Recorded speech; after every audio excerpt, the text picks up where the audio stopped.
Hello friends, I hope you are doing great. Welcome to my channel. As you know, we have already covered 40 questions in our previous video. If you have not watched, please visit on all of that and that can enhance your knowledge regarding political science questions. Let's get started beginning with the 41st question. The 41st question is, with reference to the geotextile, which of the following statements are correct? इसमें बोला गया है कि जियो textile के बारे में statement दी गई है, उनमें से कौन सी करेक्ट है। जियो टेक्सटाइल मैं आपको बता देता हूं। जैसे टेक्सटाइल होता है कपड़ा, और जियो टेक्सटाइल उसको बोलते हैं। जैसे बोरी देखी होगी आप लोगों ने, या जो कोयर की, जैसे कोयर बोलते हैं जो नारियल की वो ऊपर की रहती है छाल, जो उसको कोयर बोलते हैं, और उससे बनी हुई जो टेक्सटाइल उसको जियो टेक्सटाइल बोलते हैं। इसके बारे में आगे पढ़ते हैं। स्टेटमेंट 1 है, geo textile are synthetic non biodegradable material with a high degree of permeability. ये बोला गया कि जियो टेक्सटाइल जो हैं सिंथेटिक हैं, नॉन बायोडिग्रेडेबल वो होता है जो आराम से एनवायरनमेंट में घुल मिल जाए और वो ऐसे ही पड़ा न रहे। मटेरियल है with a high degree of permeability वो जो होता है जो अपने में से चीज़ों को छनने दे या जाने दे, उसको परमेबिलिटी बोलते हैं। और सेकंड ऑप्शन है, geo textile is a naturally resistant to rot, mould and moisture and is free from any microbial attack.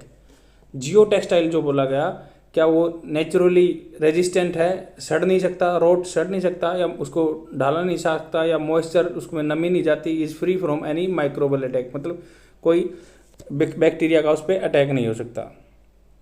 And third one is, it can be use for the road construction.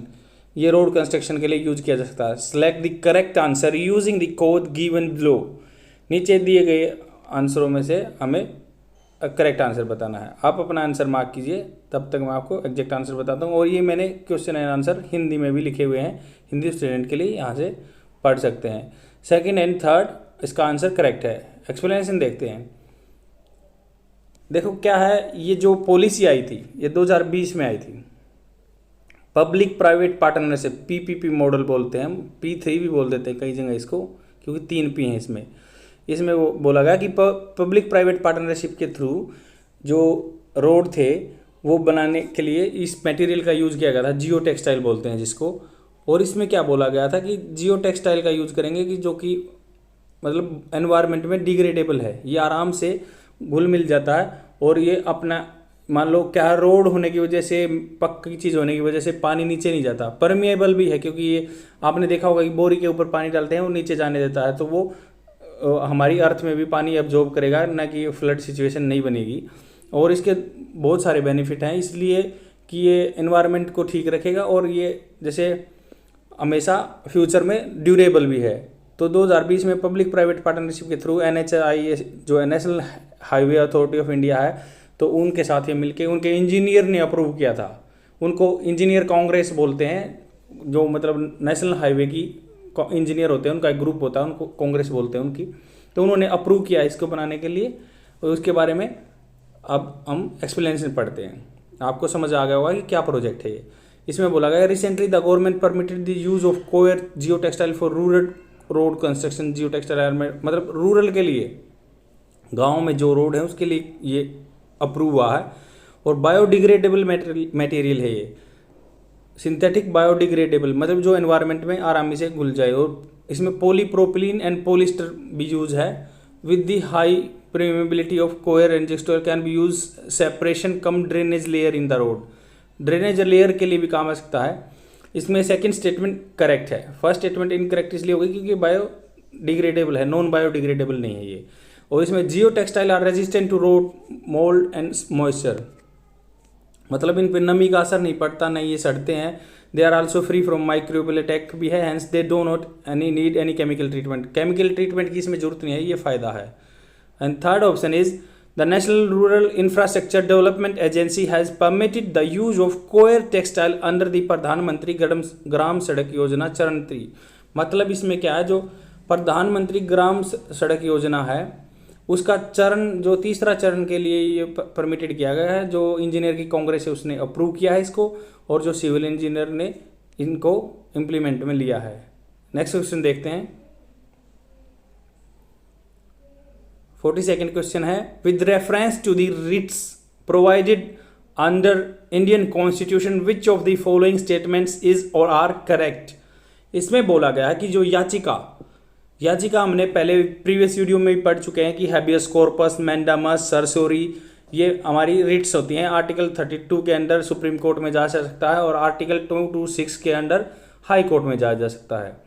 तो इसके बारे में statement दी गई है नीचे Ritz के बारे में, और उसके बारे में हमें करेक्ट आंसर बताना है। फर्स्ट ऑप्शन देखते हैं, the writ of habeas corpus can be issued against parents keeping A daughter in the room against her will. मतलब अगर किसी के पेरेंट्स हैं, किसी बच्ची को उसकी मर्जी के खिलाफ कमरे में बंद रखते हैं, क्या उनके खिलाफ हैबियस कॉर्पस रिट्स जारी हो सकती है। And the mandamus can be issued by a court to the CEO of private company to pay salary for employees. मतलब बोला गया जो मैंडामस रिट है क्या वो जारी हो सकती है जो प्राइवेट कंपनी का CEO है जो बंदों की पेमेंट नहीं दे रहा वहाँ के वर्कर की। अब इसमें बोलना है कि करेक्ट आंसर कौन सा है। आप अपना आंसर मार्क कीजिए, और आपको आंसर मार्क करने के बाद पता चल रहा है कि आपका आंसर गलत है तो कोई दिक्कत नहीं है, मैं आपको एक्सप्लेन कर रहा हूँ, यहाँ से सीख के चले जाओगे और अपने कंपिटिटिव एग्जाम में आंसर ठीक करोगे, तभी आपको कोई दिक्कत नहीं होगी। और यहाँ पे गलती करोगे तो पूरी लाइफ के लिए याद रहेगा, ये सबके साथ होता है। The first one is only correct. Explanation देखते हैं इसमें। एक्सप्लेनेशन ये है, देखो जो हैबियस कॉर्पस है, हैबियस कॉर्पस मतलब होता है कि हैविंग ए बॉडी, कॉर्पस होता है बॉडी, मतलब जो चीज़ें फील की जा सकें। हैबियस कॉर्पस में हैविंग ए बॉडी मतलब भाई सबको अपनी बॉडी रखने का अधिकार है। मतलब इसमें क्या है, लोकस स्टैंडाई की भी जरूरत नहीं होती। लोकस स्टैंडाई मतलब जो केस में है ही नहीं पर वो भी PIL दर्ज कर सकता है। आपको पता है कि किसी के साथ ऐसे हो रहा है तो आप उस पार्टी, आप इन्वॉल्व नहीं उस चीज़ में, ना ही आपके बच्ची है वो और ना ही आपके पेरेंट्स हैं, फिर भी आप उसके खिलाफ हैबियस कॉर्पस उनके पेरेंट्स के खिलाफ कोर्ट में डाल सकते हो। यही है कि कोई बच्चे को अगर कि कोई अपनी लड़की को रूम में रखता है तो उसके खिलाफ हैबियस कॉर्पस जारी हो सकता है कोर्ट में।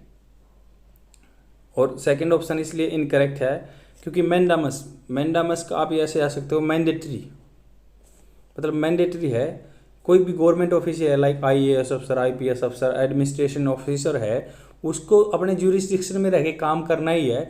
तो जुडिशरी जो क्या है हमारी जुडिशरी, उसको मैंडामस रिट जारी करेगी और उससे जवाब मांगेगी आपने ये काम किस तहत किया और क्यों किया और क्यों नहीं, अब तक इसमें लेट चल रहा है। तो ये प्राइवेट इंडिविजुअल के खिलाफ नहीं होती है, तो इसलिए ये आंसर इनकरेक्ट है। उसमें पूछा गया था कि CNGO के खिलाफ, उस कंपनी के CEO के खिलाफ कोई डाल सकता है क्या PIL अगर उसके एम्प्लॉय को पेमेंट नहीं मिल रही। प्राइवेट ऑर्गेनाइजेशन के खिलाफ ये नहीं है, बस ये पब्लिक ऑफिस के लिए मैंडामस मैंडामस रिट होती है। नेक्स्ट क्वेश्चन देखते हैं 43 क्वेश्चन। 43rd क्वेश्चन है, द कमीशन मतलब ओब्लिक में दिया हुआ कमिटी या commission was form to examine thoroughly various issue in the centre state relation.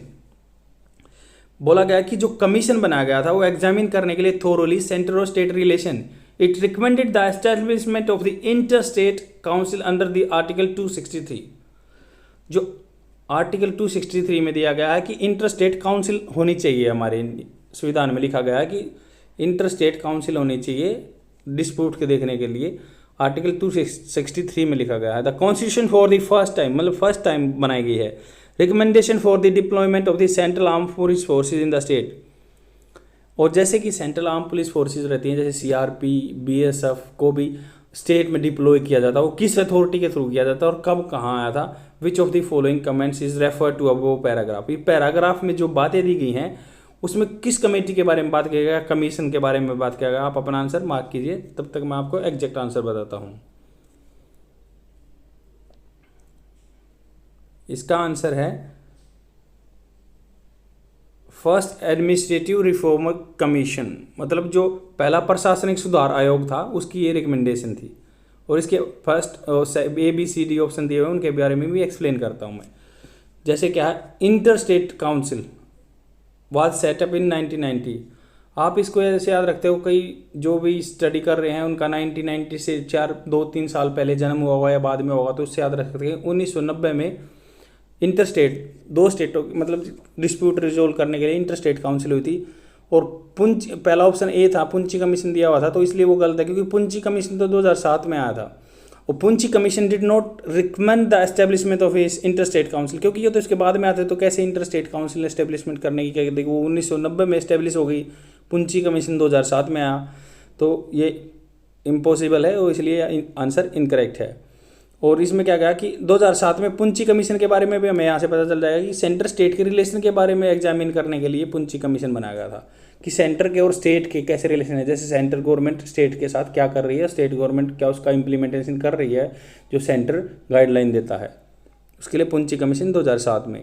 और इसका सेकेंड आंसर बी इनकरेक्ट इसलिए है क्योंकि खुसरो कमेटी क्या है, एग्रीकल्चर से रिलेटेड एग्जामिन करने के लिए 1989 में बनाई गई थी। तो एग्रीकल्चर रिव्यू कमेटी है ये, खुसरो कमेटी नाम दिया गया उसका। ये इसमें बोला गया कि एग्रीकल्चर एंड रूरल क्रेडिट्स की गांव में पैसे की कमी है तो बैंक लोन नहीं दे रहे हैं गांव में, तो उसके बारे में सिस्टमेटिक इम्प्रूवमेंट करने के लिए ये कमेटी बनाई गई थी। सी ऑप्शन इसका है, the central government appointed the administrative reform commission, ये करेक्ट आंसर है। 1966 में 1966 में एडमिनिस्ट्रेटिव ARC बनाया गया था, administrative reforms commission, under the chairmanship Morarji Desai ji की गवर्नमेंट थी। हमें यहाँ से पता चल गया कि 1965 के आसपास मोरारजी देसाई जी की गवर्नमेंट थी। It's terms of reference include the examination of the centre state relation, मतलब इन्होंने क्या किया, सेंटर स्टेट रिलेशन के बारे में डिग आउट किया या उसमें एग्जामिनेशन किया।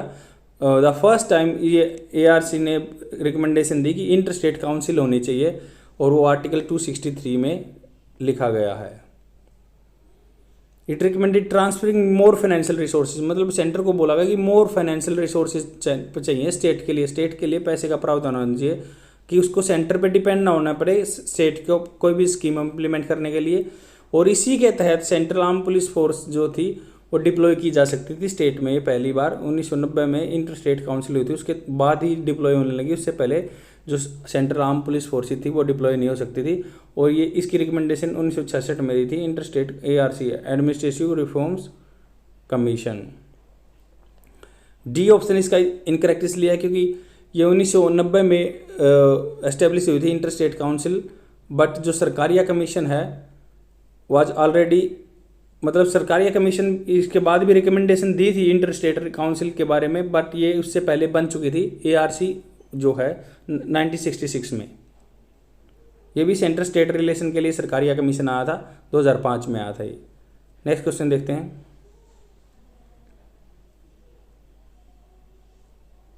44th question, the Indian constitution is describe as a living document.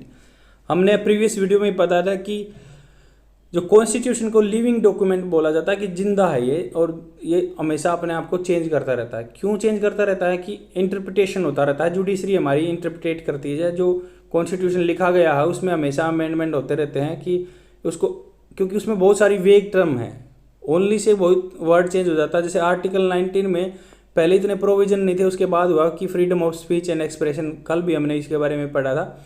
और आर्टिकल 21 में भी जैसे ही इंटरप्रेट, मतलब क्या था, having a life with dignity, मतलब उसका पहले था कि having a life is a article 21, but उसको आगे आगे इंटरप्रेट करके कि इंटरनेट एक्सेस भी उसमें डाल दिया, RTI भी उसमें डाल दिया, और ये क्या है, इंटरप्रेट होता है, इसलिए लाइव डॉक्यूमेंट बोलते हैं कॉन्स्टिट्यूशन को।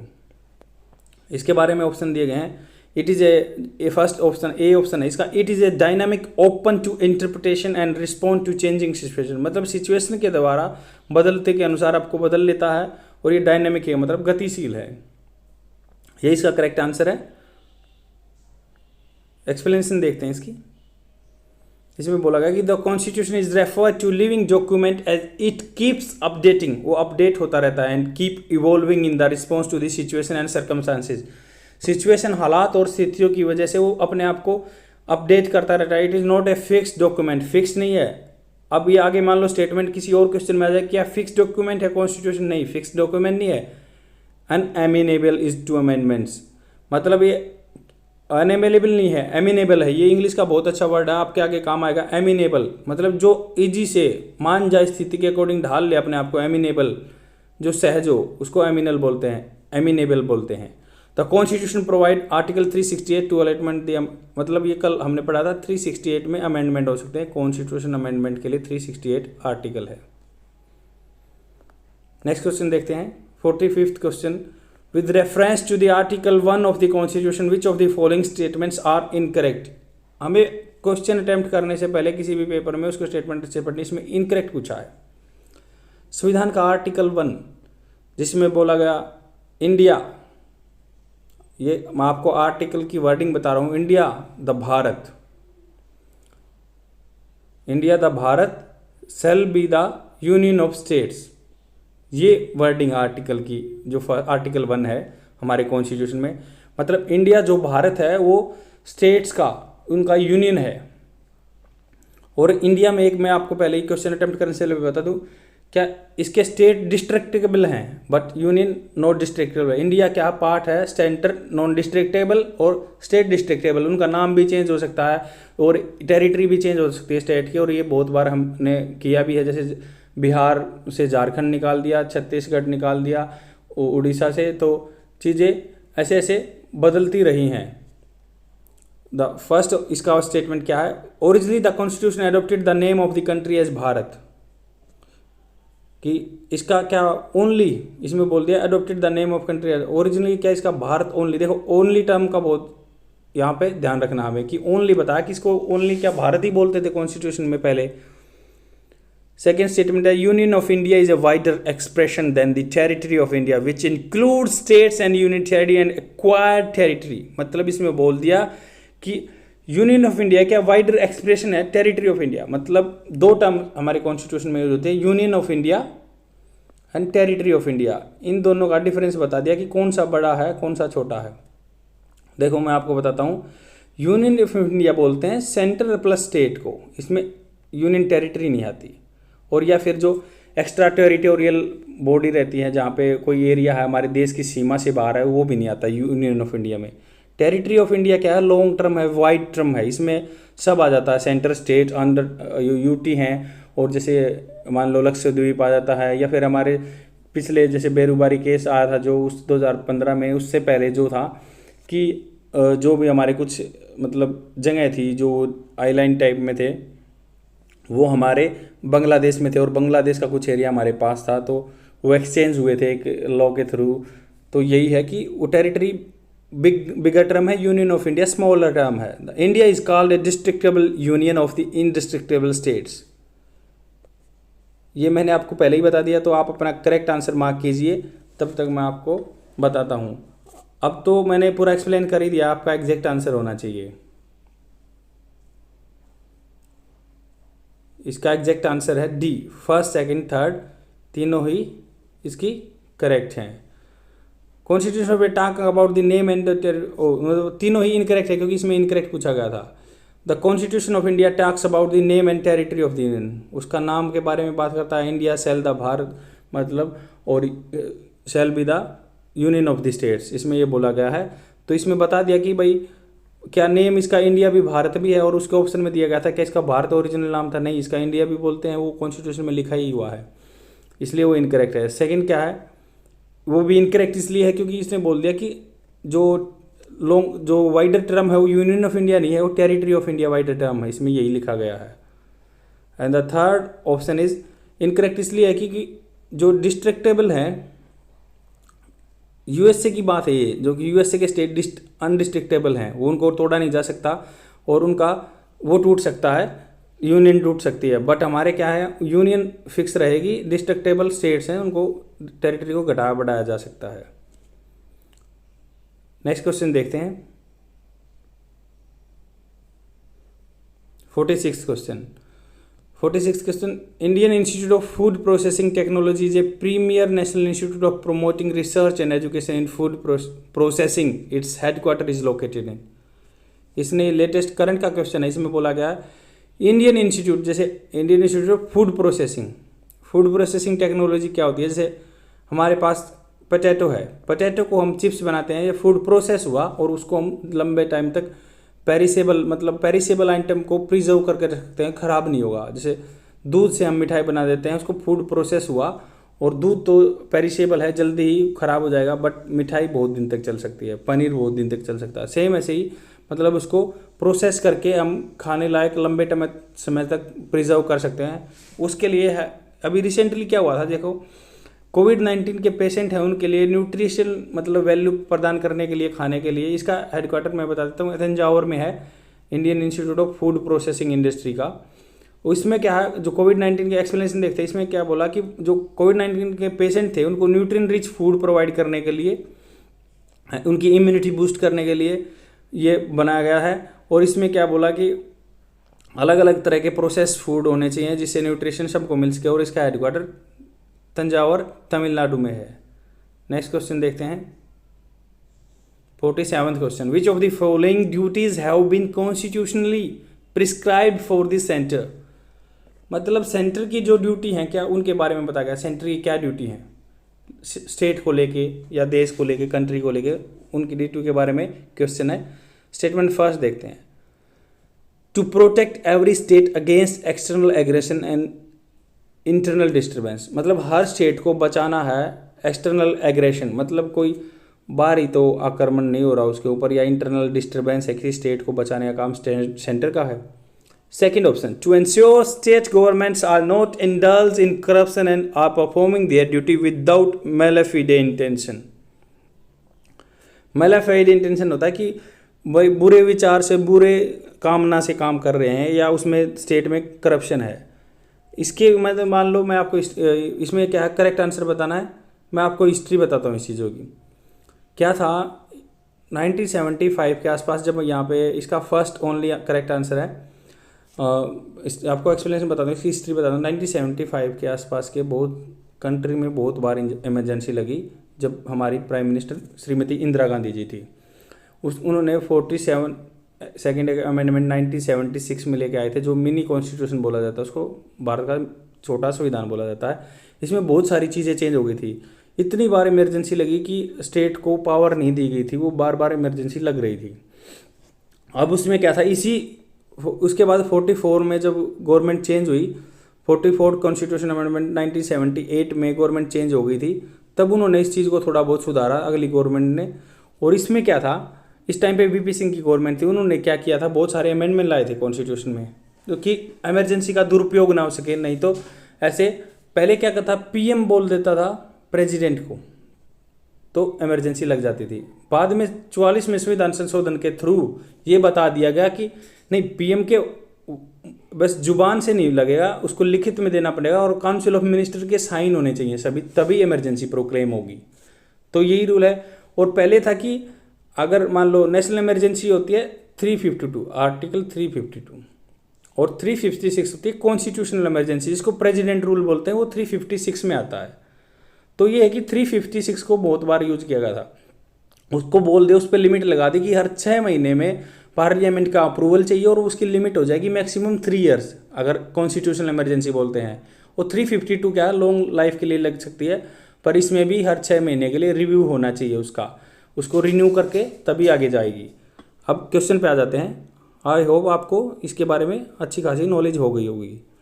फर्स्ट स्टेटमेंट देखते हैं, इसमें क्या है भाई, आर्टिकल 355 में लिखा गया है कि उसको देखना कि स्टेट में क्या है, इसमें एग्रेशन चल नहीं रहा है या इंटरनल डिस्टर्बेंस नहीं है, और जो संविधान का कॉन्स्टिट्यूशन के एज पर कॉन्स्टिट्यूशन काम हो रहे हैं स्टेट में नहीं, तो ये इसका देखना है। कल हमने इसके बारे में पढ़ा था। तो ये आर्टिकल 355 में लिखा गया कि सेंटर की रिस्पॉन्सिबिलिटी है स्टेट को देखना या बचाना। सेकंड ऑप्शन इसका इनकरेक्ट है, इसने बोल दिया कि आर्टिकल 356 प्रेसिडेंट रूल बोलते हैं, जिसको can be imposed in A state in case of failure of constitution machinery.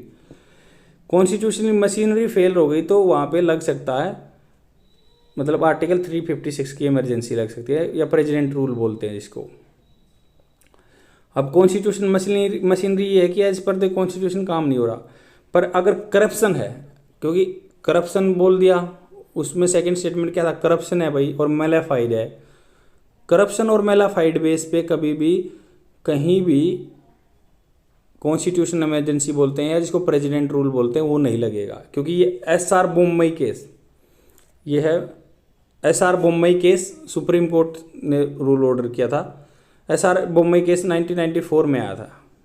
1994 में ये केस आया था कि भाई इमरजेंसी नहीं लगेगी अगर पूरे स्टेट में करप्शन चल रहा है या मैलिफाइड इंटेंशन है, तो इस बेस पे नहीं लगेगी, क्योंकि ये वो एक टर्म है, इसको मिस यूटिलाइज भी किया जा सकता है सेंट्रल गवर्नमेंट के द्वारा।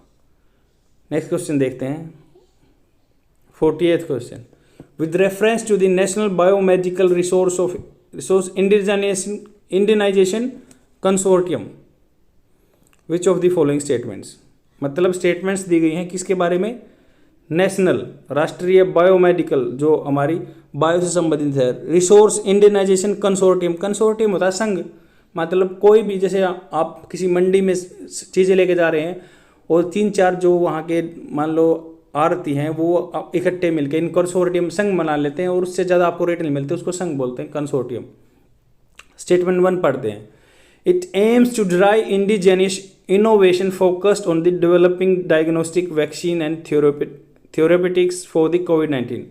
इसका क्या काम है कि इंडिजिनियस ड्राइव क्या है, इनोवेशन के लिए focus on the diagnostic vaccine और थेरेपेटिक्स, मतलब थेरेपी जो कोविड-19 को ठीक करने के लिए, वैक्सीन बनाने के लिए, डायग्नोस करने के लिए, उसको पता लगाने के लिए, तो क्या उसके लिए इनोवेशन के ड्राइव करने के लिए कंसोर्टियम बना गया है, biomedical resource Indianisation consortium. Second है क्या it is a public private partnership की हमने बारे में पहले क्वेश्चन में बात की है कि hosted and led centre for the cellular, और जो CCAM बोलते हैं उसको, centre for cellular and molecular platform. इसमें पूछा गया which of the followings is incorrect, इसलिए मैंने आप हाईलाइट किया हुआ है कि आपको ये ध्यान रखना है क्वेश्चन में स्टेटमेंट में क्या दिया हुआ है, कहीं करेक्ट आंसर देख के आप गलत न कर दें, इसलिए करेक्ट इनकरेक्ट ओनली इन चीज़ों को आपको पहले ही मार्क कर लेना है अटैम्प्ट करने से पहले क्वेश्चन पेपर। इसका आप अपना आंसर मार्क कीजिए, तब तक मैं आपको एग्जैक्ट आंसर बताता हूँ। इसमें नाइदर 1 नॉर 2, मतलब दोनों, इसमें आंसर डी इसलिए है क्योंकि दोनों ठीक है, इसलिए नाइदर 1 नाइदर 2। इसमें बोला गया कि जो मई 2020 की बात है, इसमें डिपार्टमेंट ऑफ बायोटेक्नोलॉजी ने लॉन्च कर दिया जो national biomedical resource Indianisation consortium, indigenous innovation करने के लिए कोविड-19 के लिए, कि इससे वैक्सीन बनाने जा सके, इनोवेशन हो सके, डायग्नोस्टिक किट बनाने जा सकें और थेरेपी हो जो जिसके लिए कोविड-19 ठीक हो जाए। और ये पब्लिक प्राइवेट पार्टनरशिप में है और जिसका CCAM नाम दे दिया कि centre for cellular and molecular platform बोल दिया। और ये गवर्नमेंट ऑफ इंडिया का इनके साथ 2009 में ये पहले public private partnership life science के थ्रू था। तो यही है कि इसमें नया प्रोजेक्ट आया है ये 2020 में ही कि पब्लिक प्राइवेट पार्टनरशिप के साथ में ये काम करना है और कोविड-19 पेशेंट के लिए इनोवेशन करना है। 49 क्वेश्चन देखते हैं, with reference to the national emergency in the Indian constitution consider the following statement. With reference to national emergency हम बोलते हैं 352 को, उसके बारे में संविधान में दिया गया है कि स्टेटमेंट दी गई उनमें से हमें करेक्ट बतानी है। The president can proclaim a national emergency only after receiving advice from the prime minister. Receiving advice from the prime minister मैंने पहले ही एक्सप्लेन कर दिया, आप इसको बता सकते हैं कि गलत है या ठीक है। एडवाइस बोला गया है। And the second one is the president can revoke the national emergency without parliamentary approval. क्या विदाउट पार्लियामेंट के अप्रूवल के प्रेसिडेंट आराम से मान ले इसको कैंसिल कर सकता है। एंड थर्ड है proclamation of the national emergency automatically suspends all the fundamental rights except article 20 और 21। क्या ऑटोमेटिक सस्पेंड हो जाते हैं क्या फंडामेंटल राइट्स है नेशनल इमरजेंसी लगने के बाद आर्टिकल 352 के अंदर। फोर्थ है all the laws passed by the parliament during the national emergency are protected from the judicial review. कि जितने भी कानून पास होंगे तब पार्लियामेंट के द्वारा क्या उनको एग्जम्प्ट करा जाएगा जुडिशियल रिव्यू से कि उनका अवलोकन नहीं होगा, न्यायिक अवलोकन नहीं होगा। विच of the following statements correct. अब बहुत से कैंडिडेट कन्फ्यूजन रहते हैं। नेशनल इमरजेंसी 352 को बोलते हैं, कॉन्स्टिट्यूशनल इमरजेंसी 356 को बोलते हैं और इसको प्रेसिडेंट रूल 356 को ही बोलते हैं। आप अपना आंसर मार्क कीजिए, तब तक मैं आपको एग्जैक्ट आंसर बताता हूँ। इसका सेकंड बी आंसर ठीक है, सेकंड ओनली इसका करेक्ट है। एक्सप्लेनेशन देखते हैं। इसमें बोला गया कि प्रेसिडेंट है प्रोक्लेम कर सकता है नेशनल इमरजेंसी को, किस बेस पे? 3 बेस दिए हुए हैं। थ्रेटन्ड बाय दी वार, मतलब वार का थ्रेट है, वार होने से पहले भी थ्रेटन, बस धमकी आने से भी कर सकते हैं। एक्सटर्नल एग्रेशन और आर्म रेबेलियन, एक्सटर्नल एग्रेशन और वार, क्योंकि ये 44 में संविधान, इसलिए हम कॉन्स्टिट्यूशन को लाइव डॉक्यूमेंट बोलते हैं। 44 में संविधान संशोधन 1978 के बाद ये वहाँ पे इंटरनल डिस्टर्बेंस को आर्म रेबेलियन टर्म से बदला गया था, अभी आर्म रेबेलियन है। इसमें क्या बोला गया कि president can proclaim a national emergency only after receiving written, मैंने बताया था आपको कि रिटन में ही मिलेगा उसको, काउंसिल ऑफ मिनिस्टर की साइन होगी तभी प्रोक्लेम होगी। और इसमें क्या है, can be declared only concurrence of the cabinet not merely मतलब कैबिनेट का जो कैबिनेट मिनिस्टर है उनका अप्रूवल होना चाहिए तभी प्रोक्लेम होगी नेशनल इमरजेंसी, आर्टिकल 352 के अंडर। और रिवोकेशन का क्या है, 2 तरीके हैं। प्रेसिडेंट अपने आप भी रिवोक कर सकता है। दूसरा क्या है, अगर मान लो हमारी पार्लियामेंट में बिल पास होता है और वो कहते हैं कि आप उसको रिवोक कर दो, तभी उसको मानना पड़ता है प्रेसिडेंट को, और वो अप्रूवल लेके उसको रिवोक कर देता है। इसमें सेफ गार्ड इसलिए दिया गया है कि 44 में संविधान संशोधन में 1978 में दिया गया है, before the amendment A proclamation could be revoke by own his own, मतलब अपने आप भी करी जा सकती है, या लोकसभा में उसके मतलब रूल पास करेंगे तब भी करी जा सकती है। 2 वे हैं, मतलब अपने आप भी या फिर लोकसभा में रूल पास होगा तभी वो प्रोक्लेम को रिवोक कर सकते हैं, मतलब रद्द कर सकते हैं, रिवोक करना होता है। और थर्ड स्टेटमेंट इसकी इनकरेक्ट इसलिए है क्योंकि article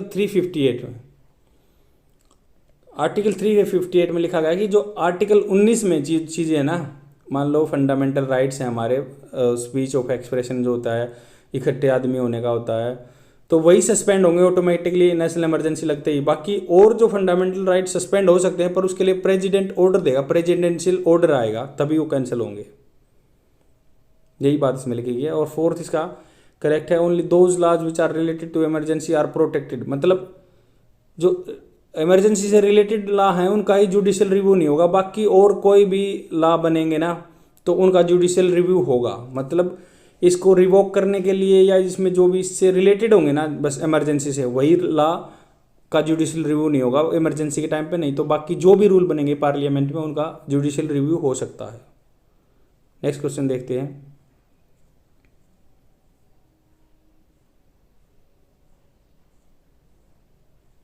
fifth question, with reference to the minority education institution consider the following. इसने बोल दिया कि माइनॉरिटी एजुकेशन इंस्टीट्यूशन के बारे में स्टेटमेंट दी गई, उनमें से करेक्ट इनकरेक्ट बताना है। फर्स्ट स्टेटमेंट है, this institution can be established by the majority community for the benefit of the minority. क्या ये इंस्टीट्यूशन है जो मेजोरिटी कम्युनिटी है, जो अधिकता में है, जो हमारे समाज में समुदाय, क्या उन्होंने बनाए हैं जो कम है यहाँ पे माइनॉरिटी में है उनके लिए। दूसरा स्टेटमेंट है, there is a no need for specific renewal of status of minority education. क्या बार बार रिन्यू करवाने की जरूरत नहीं है कि माइनॉरिटी मेजोरिटी में आ गए हैं तो उसको क्या रिन्यू करवाने की जरूरत है एजुकेशन इंस्टीट्यूशन को। थर्ड है, the policy of reservation in administration and employment can not be applicable to minority. मतलब ये हमारे एडमिशन में रिजर्वेशन है या जो कंपलसरी एजुकेशन होती है कि भाई 6 से 14 साल के बच्चों को हमें फ्री में एजुकेशन देनी है, क्या ये माइनॉरिटी एजुकेशन इंस्टीट्यूशन मतलब कॉलेज या जो माइनॉरिटी ने बनाए हुए कॉलेज या स्कूल, क्या उनमें भी एप्लीकेबल हैं चीज़ें? आप अपना आंसर मार्क कीजिए, विच of the above correct statement. तब तक आपको मैं एग्जैक्ट आंसर बताता हूँ विद एक्सप्लेनेशन।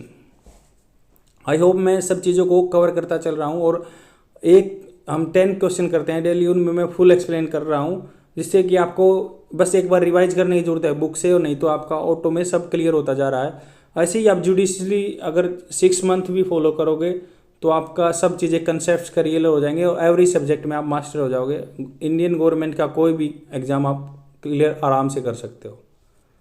इसका सी आंसर है 2nd एंड 3rd। इसमें बोला गया कि नेशनल कमीशन है माइनॉरिटी एजुकेशन, मतलब इसको act define minority education institution, मतलब माइनॉरिटी एजुकेशन इंस्टीट्यूशन को एक्ट के द्वारा डिफाइन किया गया है, नहीं तो हमारे संविधान में माइनॉरिटी की कोई डेफिनेशन दी नहीं हुई है। अब तक कोई डेफिनेशन नहीं है कि ये माइनॉरिटी है। बाकी हमने 6 जो रिलीजन के आदमियों को माइनॉरिटी में रखा गया है, जैसे मुस्लिम, सिख, पारसी, जैन, क्रिश्चियन, बुद्धिस्ट, इनको ही हमने माइनॉरिटी में रखा गया। अब तक कोई लिंग्विस्टिक माइनॉरिटी इंडिया में बनी नहीं है। ये भी एक स्टेटमेंट आपके अगले एग्जाम के लिए किसी क्वेश्चन बन सकता है कि लिंग्विस्टिक माइनॉरिटी अब तक डिफाइन की गई नहीं है हमारे संविधान में, और ना ही माइनॉरिटी की कोई डेफिनेशन है। बट हमने अब तक 6 रिलीजनों को रिलीजियस माइनॉरिटी माना गया है, जिसमें मुस्लिम है और सिख हैं, जैन हैं, पारसी हैं, और लास्ट वन क्या था, बुद्धिस्ट हैं, क्रिश्चियन और बुद्धिस्ट हैं। इसमें फर्स्ट स्टेटमेंट इनकरेक्ट है, क्योंकि मेजोरिटी नहीं बनाती है हमारी, गवर्नमेंट ही बनाती है, मतलब माइनॉरिटी ही बनाते हैं अपने लिए, गवर्नमेंट अप्रूव करती है, माइनॉरिटी ही अपने, या कोई ट्रस्ट बनती है उसमें भी मैक्सिमम माइनॉरिटी होनी चाहिए अपने लिए, एजुकेशन इंस्टीट्यूशन बनाते हैं। और आर्टिकल 30 के क्लोज 1 में दिया गया है, आपको याद रखना कि माइनॉरिटी अपने लिए कॉलेज बनाती है गवर्नमेंट के अप्रूव के साथ। अगर कोई ट्रस्ट बनाती है, ट्रस्ट में तो ज़्यादातर मेंबर माइनॉरिटी से ही होने चाहिए, ना कि इसको मेजोरिटी बनाती है। और जो इनमें बोल दिया गया कि भाई 2002 में करेक्ट रूल है कि भाई उनको 2002 में मद्रास हाई कोर्ट ने रूल आ गया था कि minority status can not B confirmed on education institution और पर्टिकुलर पीरियड, रिन्यू करने की जरूरत नहीं है। 2002 में ये मद्रास हाई कोर्ट ने रूल दे दिया था कि बार बार उनको रिन्यू करवाने की जरूरत है। जिसको एक बार माइनॉरिटी स्टेटस मिल गया इंस्टीट्यूशन को, वो पूरी लाइफ के लिए माइनॉरिटी इंस्टीट्यूट रहेगा। और थर्ड ऑप्शन भी इसका करेक्ट है, किसमें बोला गया, सुप्रीम कोर्ट में एक 2006 में केस आता, PA Inamdar versus state of Maharashtra.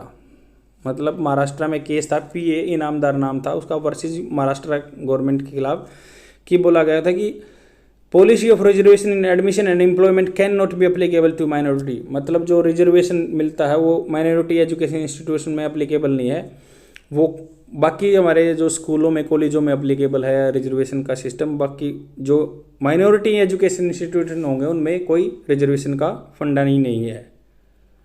और जो ये उसको भी फॉलो नहीं करेंगे, क्योंकि मदरसा is also exempted purview of the right of the children free and compulsory education act. Free और कंपल्सरी एजुकेशन भी मदरसे में लागू नहीं होती है। 2006 में PA Inamdar versus Maharashtra government के का एक रूल हाई कोर्ट में आ गया था, महाराष्ट्र गवर्नमेंट में। और ये आपका हिंदी में एक्सप्लेनेशन क्वेश्चन आंसर दिया हुआ है, आप यहाँ से हिंदी के स्टूडेंट हो तो आप यहाँ से पढ़ सकते हो, समझ सकते हो, रिवाइज कर सकते हो। I hope friend that's enough for today. I will come tomorrow with more questions, and please revise all the videos because it is very important for any competitive exam. Already I have uploaded history videos and the political science. This is the 4th video. Okay friends, tomorrow I will come with more innovative idea. Bye.